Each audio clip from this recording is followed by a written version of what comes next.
Hello friends, welcome back to one and only હિત study. હિત સ્ટડીમાં તમારું સ્વાગત છે. તો આજનો આપણો પ્રશ્ન છે, ચંદ્રની ધરતી ઉપર સૌપ્રથમ કોણ એવા વ્યક્તિ હતા કે જેણે પગ મૂક્યો હતો? તો એનો જવાબ મિત્રો તમે જોઈ રહ્યા છો, નીલ આર્મસ્ટ્રોંગ દ્વારા ચંદ્રની ધરતી ઉપર સૌપ્રથમ ભાઈ પગ મૂકવામાં આવ્યો હતો. ગરમી ઘટીને કેટલી થાય? તો પાણીનો બરફ થઈ જાય છે. મિત્રો, ગરમીનું પ્રમાણ ઘટવા મળે અને પાણી હોય અને એમાંય જો 0 સેલ્સિયસ જેટલું થઈ જાય ગરમી, બરાબર, તો પાણી હોય ને મિત્રો, પાણીનું બરફ બનવા મળતું જોવા મળે છે. ફરીવાર ચંદ્રની ધરતી ઉપર સૌપ્રથમ ઉતરનાર કયો, પગ મૂકનાર કયો? તો નીલ આર્મસ્ટ્રોંગ. ગરમી ઘટીને કેટલી થાય? તો પાણીનો બરફ થાય છે, તો 0 સેલ્સિયસ. સૂર્યનો સૌથી નજીકનો ગ્રહ કયો છે? તો સૂર્યનો સૌથી નજીકનો ગ્રહ બુધ છે ભાઈ. સમતલ અરીસા વડે કેવું પ્રતિબિંબ રચાય છે? મિત્રો, સમતલ અરીસો હોય એના દ્વારા જે પ્રતિબિંબ રચાતું હોય એ આભાસી અને ચત્તું હોય. કેવું હોય ભાઈ? આભાસી અને ચત્તું હોય. સમુદ્રમાં અને અંતરિક્ષમાં દિશા સૂચવવા કયા સાધનનો ઉપયોગ થાય છે? તો ગાયરોસ્કોપ. ફરીવાર મિત્રો, યાદ રાખવા જેવા ક્વેશ્ચન કહી શકાય ભાઈ. સમુદ્રમાં અને અંતરિક્ષમાં જે દિશા સૂચવવા માટે સાધનનો ઉપયોગ થાય છે, એક સાધનનું અહીંયા તમને નામ પૂછ્યું છે ભાઈ. આવો સવાલ પૂછાય તો યાદ રાખજો, ગાયરોસ્કોપ છે. સમતલ અરીસા વડે કેવું પ્રતિબિંબ રચાય? તો આભાસી અને ચત્તું પ્રતિબિંબ રચાતું જોવા મળે છે ભાઈ. આગળ વધીએ મિત્રો, તો ગેલિલિયો ગેલિલી, તમે આ વૈજ્ઞાનિકને અવશ્ય ઓળખતા હશો ભાઈ.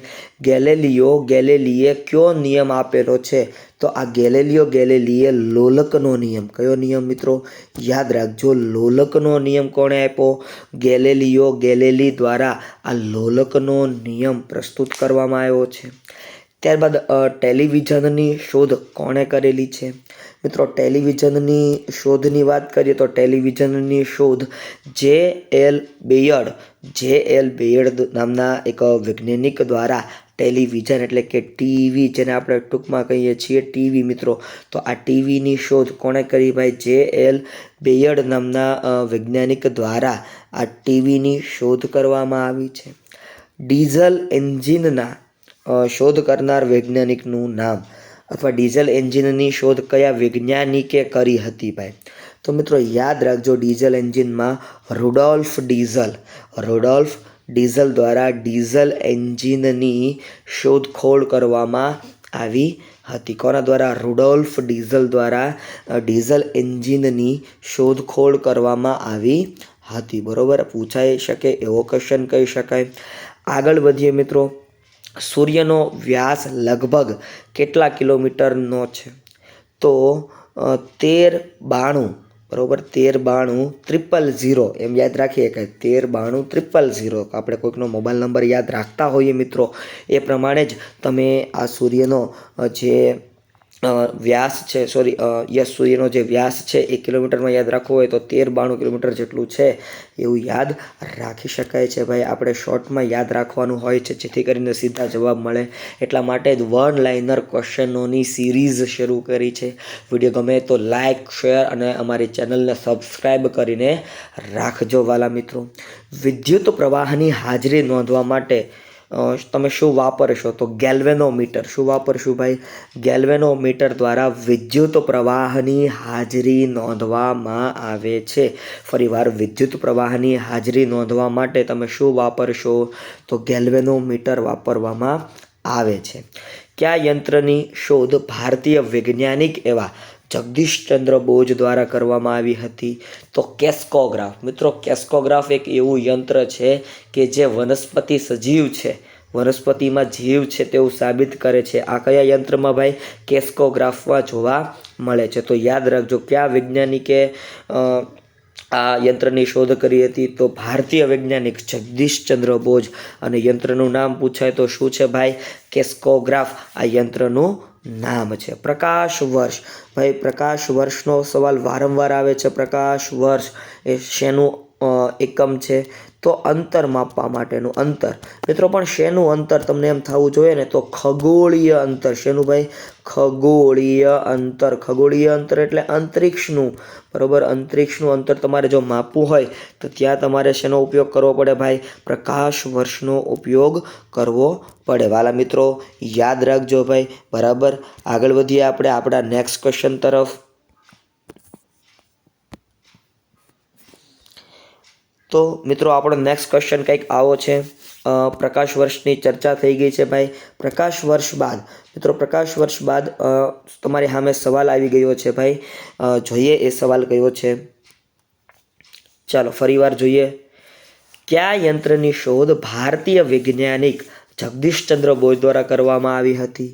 તો મિત્રો એક આપણા ભારતીય વૈજ્ઞાનિક હતા જેઓ માને છે કે ભાઈ, અને હકીકત એણે સાબિત પણ કરીને બતાવ્યું કે વનસ્પતિમાં જીવ હોય છે, અને એમના દ્વારા જ એક યંત્રની શોધ કરવામાં આવી. એ યંત્રનું નામ છે કેસ્કોગ્રાફ. તમને આવો પણ સવાલ પૂછાય, કેસ્કોગ્રાફ યંત્રની શોધ નીચેનામાંથી કયા વૈજ્ઞાનિક દ્વારા કરવામાં આવી? તો એમાં જગદીશચંદ્ર બોઝ આવે. કોણ આવે વાલા મિત્રો? જગદીશચંદ્ર બોઝ આવે છે. પ્રકાશ વર્ષ એ શાનો એકમ છે? તો મિત્રો યાદ રાખજો, પ્રકાશ વર્ષ એ શાનો એકમ છે ભાઈ? પ્રકાશ વર્ષ એ ખગોળીય અંતર. ખગોળીય અંતર, બરાબર. ખગોળીય અંતર માપવા માટેનો એકમ છે ભાઈ પ્રકાશ વર્ષ. શું છે? તો ખગોળીય એકમ માપવા માટેનો એક એકમ કહી શકાય. ખગોળીય અંતર માપવા માટેનો એક એકમ કહી શકાય. હેલીનો ધૂમકેતુ છેલ્લે ક્યારે દેખાયો હતો? તો મિત્રો હેલીનો ધૂમકેતુ 1986માં બતાણો હતો, બરાબર. હવે હેલીનો ધૂમકેતુ છેલ્લે ક્યારે બતાણો હતો? આવો સવાલ બધાને આવડે, 1986. પણ હવે ક્યારે બતાશે મિત્રો? હવે ક્યારે બતાશે આવો સવાલ પૂછાય તો એનો જવાબ તમારે મને કમેન્ટ સેક્શનમાં આપવો જોઈએ ભાઈ.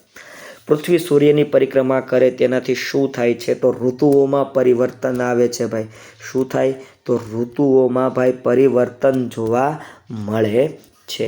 ઓકે, યાદ રાખજો. પૃથ્વી સૂર્યની પરિક્રમા કરે છે તો એના કારણે ભાઈ ઋતુઓમાં પરિવર્તન જોવા મળે છે. એક પ્રકાશ વર્ષ બરાબર કેટલા AU થાય? AU એટલે એસ્ટ્રોનોમિકલ યુનિટ, બરાબર. એસ્ટ્રોનોમિકલ યુનિટ તો 63,000 એસ્ટ્રોનોમિકલ યુનિટ AU થાય છે. સંપૂર્ણ શુદ્ધ સોનું કેટલા કેરેટનું હોય છે? મિત્રો સંપૂર્ણ શુદ્ધ સોનું તમે જો લ્યો ને તો એ 24 કેરેટનું હોય છે. કેટલા કેરેટનું હોય ભાઈ? 24 કેરેટનું હોય, અને જે પ્રવાહી સ્વરૂપમાં અસ્તિત્વ ધરાવતું હોય છે. ત્યારબાદ મિત્રો પૂંછડિયા તારા તરીકે, પૂંછડિયા તારા તરીકે કોને ઓળખવામાં આવે છે? તો મિત્રો પૂંછડિયા તારા તરીકે ધૂમકેતુને ઓળખવામાં આવે છે, બરાબર. ધૂમકેતુ હોય અને પૂંછડિયા તારા તરીકે પણ ઓળખવામાં આવે છે.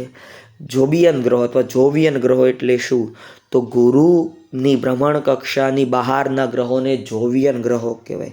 ગુરુ ગ્રહની ભ્રમણ કક્ષાની બહારના ગ્રહોને શું કહેવામાં આવે છે ભાઈ? જોવિયન ગ્રહો કહેવામાં આવે છે. પદાર્થના દળ અને કદના ગુણોત્તરને શું કહે છે? મિત્રો યાદ રાખજો, પદાર્થના ફરીવાર પદાર્થના દળ અને ગુણોત્તરને શું કહે છે? તો એને મિત્રો ઘનતા કહે છે. શું કહેવામાં આવે છે ભાઈ? ઘનતા કહેવામાં આવે છે. પદાર્થનું વજન માપવા માટે શાનો ઉપયોગ થાય છે? તો પદાર્થનું વજન માપવા માટે સ્પ્રિંગ કાંટાનો ઉપયોગ થાય છે. પદાર્થનું વજન માપવા માટે સ્પ્રિંગ કાંટાનો ઉપયોગ થાય છે. ત્યારબાદ વાહનોમાં કયા પ્રકારના અરીસાનો ઉપયોગ થાય છે? તો બહિર્ગોળ અરીસાનો ઉપયોગ વાહનોના કામગીરીમાં, વાહનોના અરીસાના ઉપયોગમાં કરવામાં આવે છે. પદાર્થનું દળનું પ્રમાણભૂત એકમ કયું છે? તો કિલોગ્રામ છે. સૂર્યની પ્રદક્ષિણા કરવાની પૃથ્વીની કક્ષા કેવી છે? તો લંબગોળાકાર છે ભાઈ, લંબગોળાકાર છે. ઓકે, ત્યારબાદ તાપમાનમાં વધારો કરતા પદાર્થમાં શું ફેરફાર થાય? તો એનું કદ વધે છે. કેટલા કિલોમીટરની ઝડપે પૃથ્વી સૂર્યની પરિક્રમા કરે છે? તો 1670 કિમીની ઝડપે સૂર્યની પરિક્રમા પૃથ્વી કરી રહી છે. તો મિત્રો વિડીયો ગમ્યો હોય તો લાઈક કરજો, શેર કરજો, અને આવા વિડીયો જોવા માટે અમારી આ હિત સ્ટડી યુટ્યુબ ચેનલને સબસ્ક્રાઈબ કરીને રાખજો. ફરી મળીશ. જય હિન્દ, જય ભારત, વંદે માતરમ. તમારો ખૂબ ખૂબ આભાર. Thank you so much.